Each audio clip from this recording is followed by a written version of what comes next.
What's up, everybody? Travis here with the Increased Life.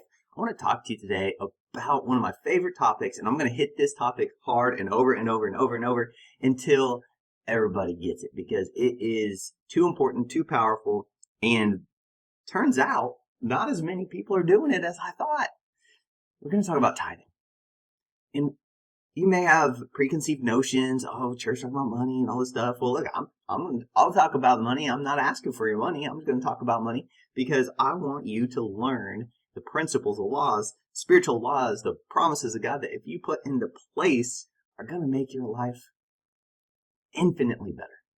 And not only your life, but other people benefit from it as well. So when you are flourishing, thriving, and prospering, you got to remember it's not selfish because others are affected by it. So my wife and I live in a life of blessing, prosperity, and increase. And because of that, lots of great things happen. We have been able to bless our parents with large amounts of money. We've given over $500,000 to our church and a few other charities. We employ people. We employ people and pay them very well. They are blessed to have great jobs. They get into the increased environment.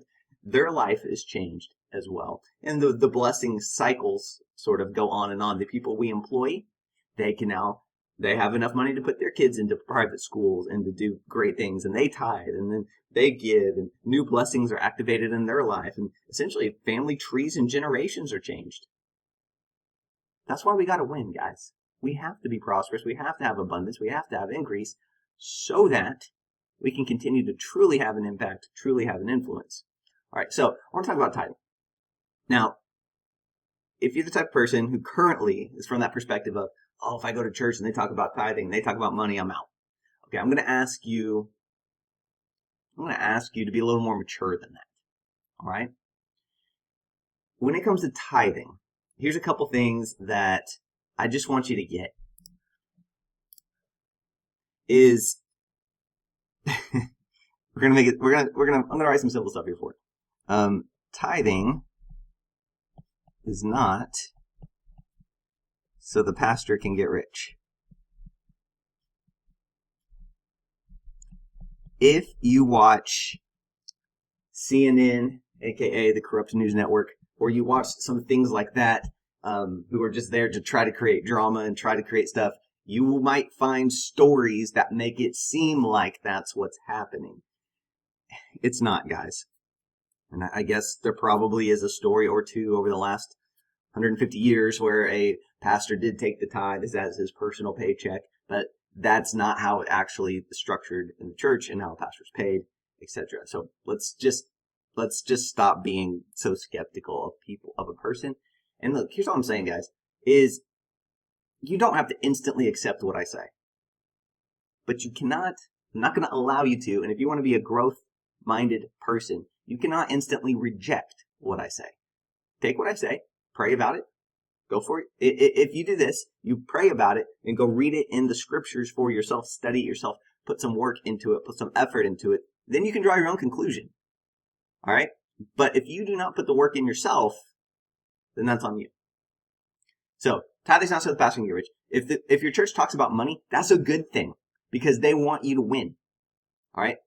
Philippians 4:17. This isn't specifically on tithing, but on this topic, I want you to look it up. Philippians 4:17. All right? It's Paul, and he says this. He's talking to the Philippians about a financial offering that they're about to give, towards this mission and this project. And he says this. He says, look, it's not that I'm eager for your gift. I don't need the money. I'm eager for the blessing that is accumulating into your account. Another translation says, the blessing that is crediting to your account. He's like, that's why I'm asking for the money. It's going to bless you. You are going to build up this blessing account. It's going to be credited to your blessing account when you give. So for a lot, I don't know if your pastor or preacher, whatever, has ever put it that way, but that's really what's happening. He's like, I'm trying to get blessing to you. I'm trying to get these spiritual laws of increase activated in your life. And that only happens when you give. So think about it like this. The church gives you so much. It's funny. I go to a church, pretty big church. It is considered a mega church.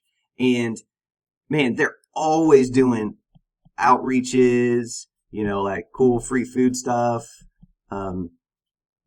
just all kinds of events for the kids. Kids always get free ice cream. There's free coffee. There's t-shirts for new people. There's free classes that we do. There's all kinds of stuff that's going on, right? And then, of course, you've got the big building. So there's electric and there's all the utilities that go with it and air conditioning and lights and sound. And we've got a cool band, like all the stuff. Our church is big, so there's a decent amount of employees that have to work it and all that stuff, right? The church is actually giving out and blessing the community and doing a ton of amazing things, amazing works for God, a lot of free stuff, giving a lot of things. And then you get upset when they do a teaching on tithing. That makes you mad.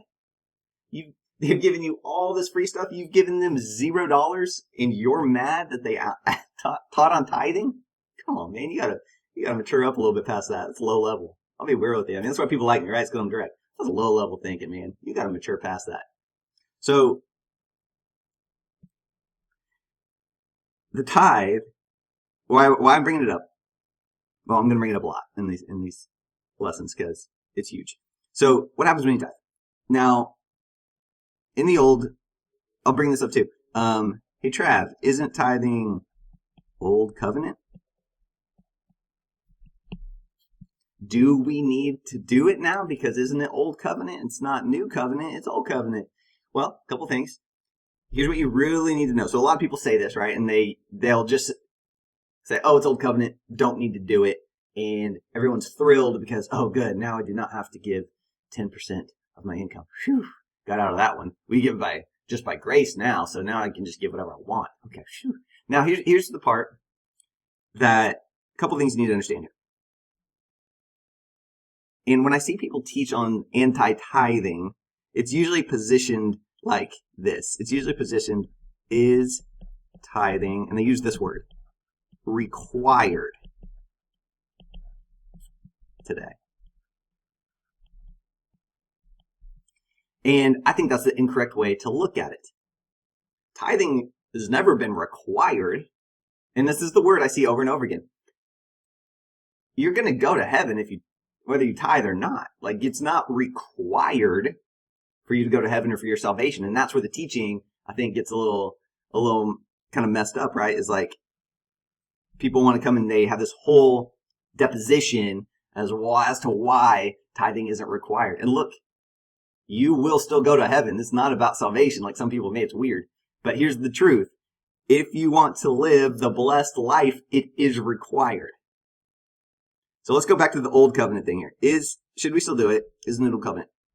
All right, let's get this out of our mind.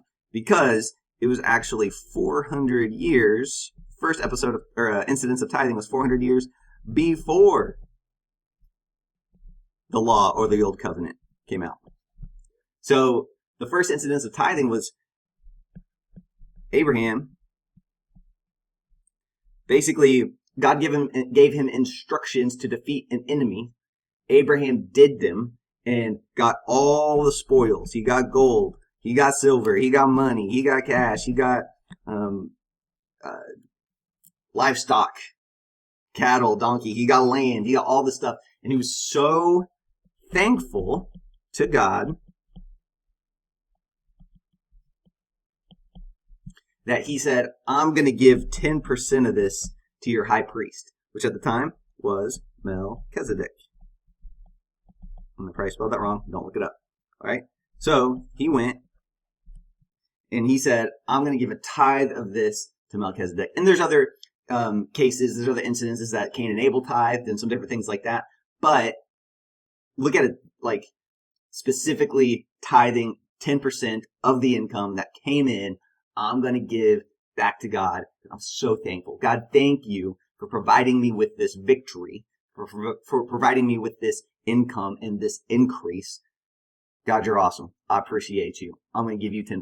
Where's Melchizedek? He's the high priest on earth right now. Let's go hook the dude up. This.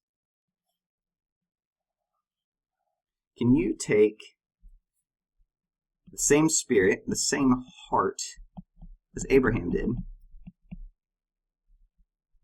when tithing? That's what I'm talking about, guys. This is how I've always looked at tithing. I'm not looking at it, is it required? No. You're looking at it all wrong. And see, this is where anybody who's ever I've had people argue me and stuff like that, and I shouldn't be teaching tithing because I'm leading people astray and blah, blah, blah. It's because they're looking at this well, tithing's not required. But you're teaching to do it. No, stop. It is required if you want to live in the fullness of the blessing. And I'm going to read the blessing in a minute that comes with tithing. Here's what's activated. Here's the benefits that come when you tithe. And here is the attitude, like I said, the spirit I want you to have when it comes to tithing. This is how I've always looked at it. God, you gave me this job. Thank you. I was believing you for a job. You brought somebody in my path, and they said, hey, I'm actually hiring. Or, hey, my company I work for is hiring. Hey, I just saw my boss is actually looking for somebody. Let's get you an interview. Go to the interview. Crush it. I got the sweet job. Thank you, Lord. I really needed this. I appreciate it. I prayed. I asked. You gave it to me.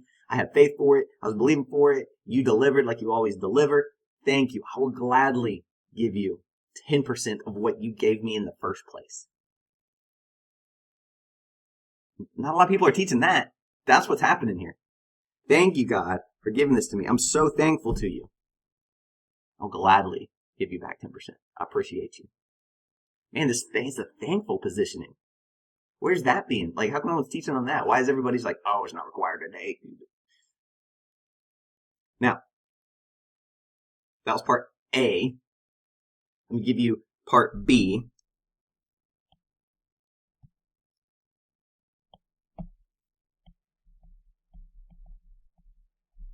The B can stand for benefits. I'm clever like that. All right.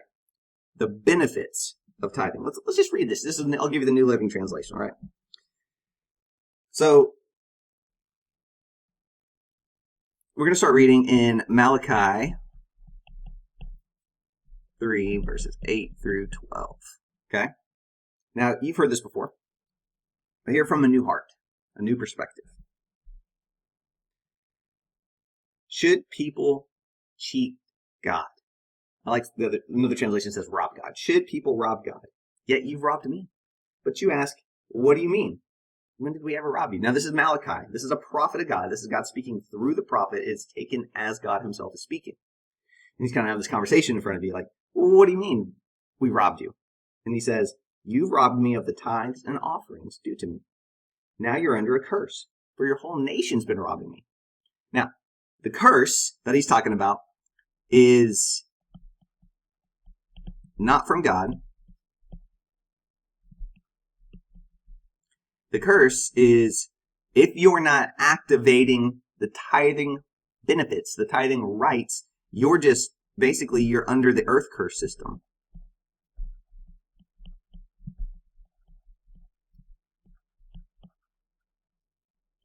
World's way. Not the kingdom. You're now just walking in the world's way. This is just life in the world's way. Who's the prince and power of the air? Is the devil, is the enemy. You're just under his way now if you're not activating what the tithing brings, your tithing rights, as we sometimes put it.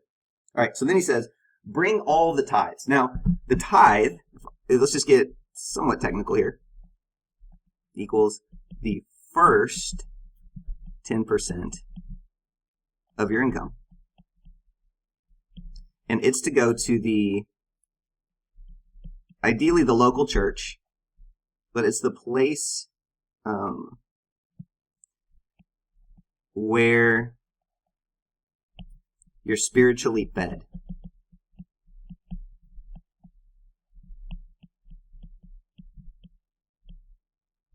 It's ideally your local church. The only time it wouldn't be your local church is if you lived in a remote part of Alaska and there wasn't a church for 58 miles around and you literally were spiritually fed only from an online ministry. All right, or something like that, right? So your tithe needs to go to that local church. And it says this: bring all the tithes, bring the first 10% of your income into the storehouse, so there will be enough food in my temple. Now here's what that's talking about, is back in the day, there's the 12 tribes, the Levites, one of those tribes, were the priests.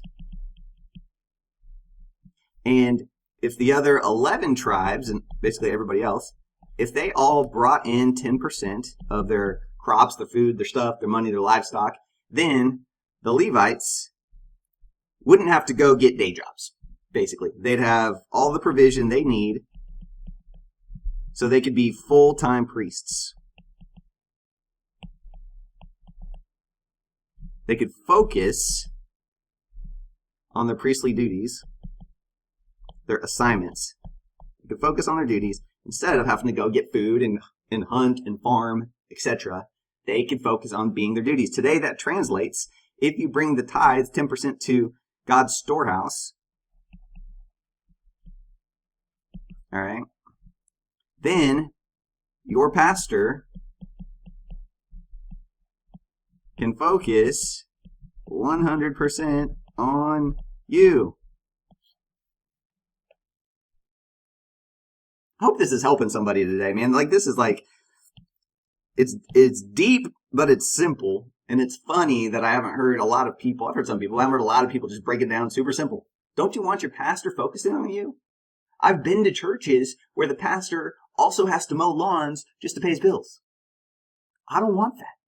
I want him to be 100% walking in the fullness and the calling of God on his life. I want him to focus. I want him to be able to study and not have to think about bills. I want him to be able to get with God and hear from God and focus on that so that he can come and teach me and my family and help me. And you know what I mean? Like, I don't want him having to go get random odd jobs. I don't want to. No. Keep him fully stocked. Keep God's house fully provided. If everybody just did this, then your churches could grow. You'd have more money for outreach. You'd have more money for advertising. You'd have more money to help more people and give more extravagantly and pay off people's homes and take care of the widows and take care of the orphans if everybody would just tithe. And God says, look, if you do this, he makes you a deal. He says, if you tithe, if you do your part, he said, here's what I'll do for you. We're going to make you an offer you can't refuse. Here's what he says in Malachi 3:10. He says, if you do this, says the Lord of heaven's armies, I will open the windows of heaven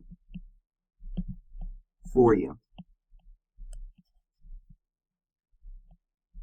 I will pour out a blessing so great you won't have room enough to take it in.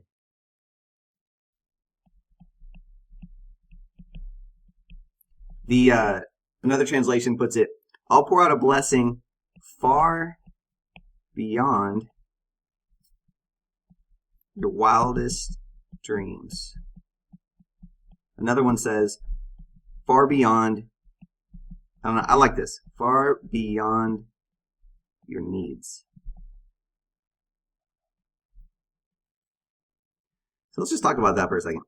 Here's God saying, if you do this, if you do your part, if you tithe, I'm going to open the windows of heaven for you. I'm going to pour out a blessing far beyond your needs.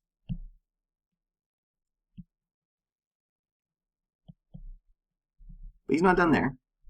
He goes on to say, try it. Put me to the test. Try me, says the Lord. It's the only place in the Bible he says you can do this. Try me. He knew money was going to be a thing for people. Try me. See if I don't do these things for you. Just test me. I'm telling you, it's for your own good. Then he goes on and he says that he will guard our lives. He will rebuke the devourer. I want the devourer rebuked off my money. Have you ever felt like your money has been devoured? You get a paycheck, you pay the bills, this thing breaks down, this kid needs new shoes, and the money's gone. Every single paycheck, devoured.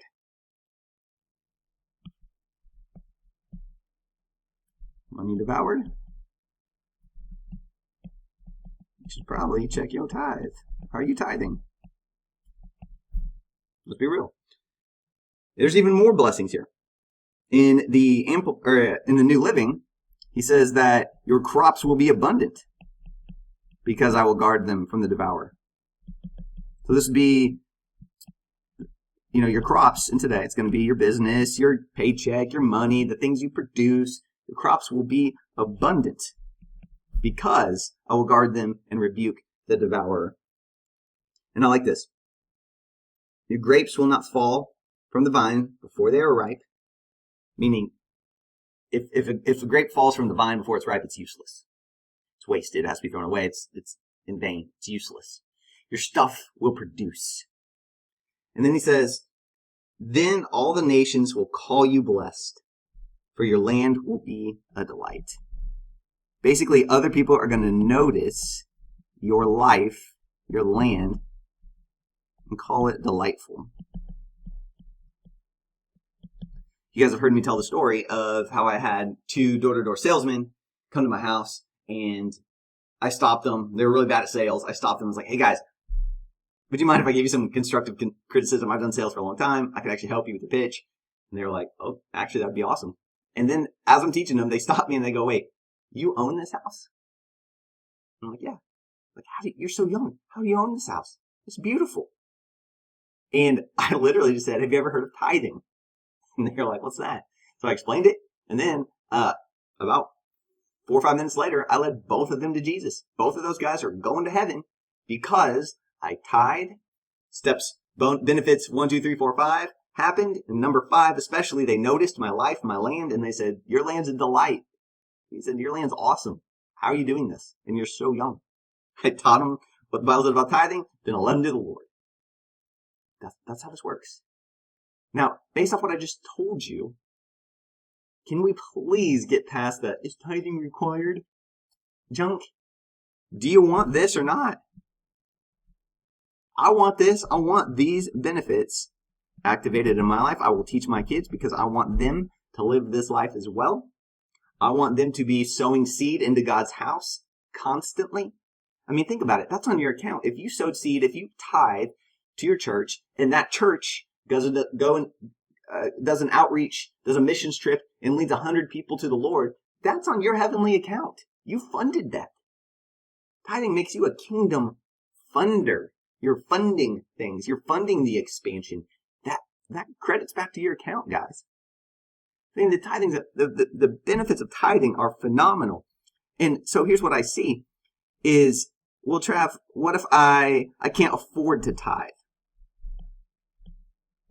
And this is what I truly believe. If I'm 100% honest with you, when I see all the people who even make YouTube videos on why tithing's wrong and write books on why you don't need to tithe anymore and why it's not required, and they're anti-tithing, they have a whole life's mission to get people to stop tithing. I'm like, okay, one, you probably I don't want to see what happens to you after this. But 2, I think they just can't afford it and they don't understand the benefits. So they come up with all these arguments and justifications so that they feel better and they can stop the internal arguments that they're having with themselves as to why they want to be let off the hook. So they can't afford to tithe, so let me off the hook, Lord. I want to go justify and find all the reasons why I shouldn't be tithing anyway and then preach it and then try to get other people to stop tithing too. All right? That's what I think. So if you're saying, Trav, I can't afford to tithe, and here's what I've seen too is people say things like, oh, I tithe when I can. Well, that's not being a tither. When I say the benefits of the tither, it means you're committed, you're in, it's just what you do. I heard about tithing when I was in my teens, I think about 19. I remember when I heard it, I was just like, okay, I'll do that. It was never, if there's money left over, I'll try. Because that doesn't make sense. There's never going to be money left over. You know that. You've already tried it. It doesn't work. You have to do it first. It has to be your first 10%. Then the rest of your money's blessed. So I'll even see people who tithe, and then a crazy bill comes up, something happens financially, and then they stop tithing. And they need to recover for a few months or something. But here's what happens, is when you stop tithing, you literally close, remember benefit number 1, benefit number 2 up there? You close the windows of heaven above your life. So let's just draw it like this.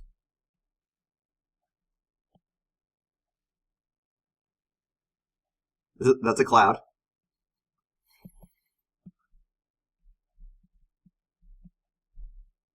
Here's you. Here's opportunity coming at you, blessing coming at you, health, provision, overtime at your job, right? God's going to open the windows of heaven above your life and pour you out a blessing so great you don't have room to take it in. Here's jobs, a new sale. Here's clients, ideas, money-making ideas. I look at it mainly as opportunity. God is raining down opportunities more so than I can even handle. And that is truly a life I live, more opportunities than I can handle. I'm having to build teams just to try to handle all these opportunities that are coming my way. So this is your life right here. God is opening up the windows of heaven, pouring out a blessing so great. But it's only activated if you tithe. You give 10%, the first 10%.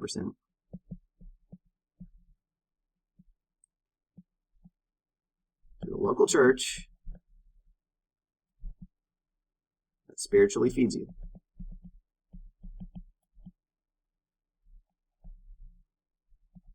All right. Now, if you stop tithing,